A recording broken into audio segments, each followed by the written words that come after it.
US president Donald Trump US কোর্টের কাছে বড়জোর ধাক্কা পেলেন। কারণ ইউএস কোর্ট জানিয়েছে ট্রাম্প যে ট্যারিফ লাগিয়েছেন তার ম্যাক্সিমাম ট্যারিফ হচ্ছে ইললিগ্যাল। আর এই নিউজের ফলে আমাদের স্টক মার্কেটে, গ্লোবাল মার্কেটে কিছু কি পরিবর্তন আসতে পারে?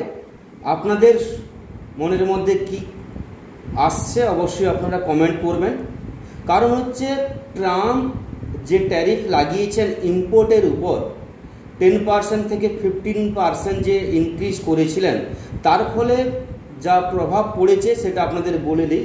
তার ফলে কি হয়েছে, গুডসের দাম বেড়েছে এবং গ্লোবাল ট্রেড স্লো হয়ে গেছে। এটা আমরা দেখতে পাচ্ছি।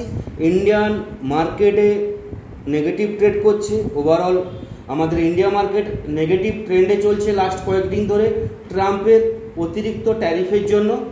তো এটা অবশ্যই একটা খারাপ নিউজ ছিল।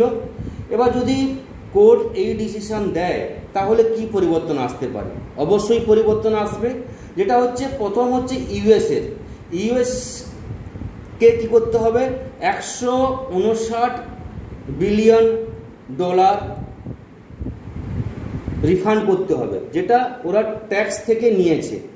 তো যদি ট্যারিফ ইললিগ্যাল হয় এবং কোর্ট এটা রায় দেয়, তাহলে ফার্স্ট ইউএসের উপর যেটা প্রভাব পড়বে সেটা হচ্ছে $159 বিলিয়ন রিফান্ড করতে হবে, যেটা ওরা ট্যাক্স হিসেবে নিয়েছে। 2 নম্বর, ইউএস মার্কেটে ভোলাটিলিটি আসবে, কিন্তু গ্লোবাল ট্রেড ন্যাচারাল হবে। কারণ হচ্ছে গ্লোবালের মার্কেটে বা গ্লোবাল যে ট্রেড চলছে, আনসার্টেনিটি চলছে, সেটা কিন্তু ন্যাচারাল চলে আসবে। এবং আমাদের ইন্ডিয়া মার্কেটে এক্সপোর্টের যে স্কোপ আসবে, specially IT sector, Pharma sector এবং মেটাল সেক্টর, এই 3টে সেক্টরে কিন্তু স্কোপ আসবে ইনভেস্টমেন্টের। কারণ হচ্ছে গ্লোবাল পজিটিভের দিকে আসবে, গ্লোবাল ট্রেড হবে। এবং এর ফলে বা এটা হতে গেলে কিন্তু অনেকটা সময় লাগবে। কারণ হচ্ছে ট্রাম্প এত সহজে ইনি মেনে নেবেন না, বা উনি মেনে নেওয়ার পাত্র নন। তো উনি অবশ্যই সুপ্রিম কোর্টে যাবেন, ওনার কাছে এই রাস্তা বেঁচে আছে। তো উনি যদি সুপ্রিম কোর্টে যান এবং সুপ্রিম কোর্ট যদি রায় দেন যে এই ট্যারিফটা ইললিগ্যাল, তাহলে কিন্তু আমাদের ইন্ডিয়া মার্কেটে এর প্রভাব পড়বে।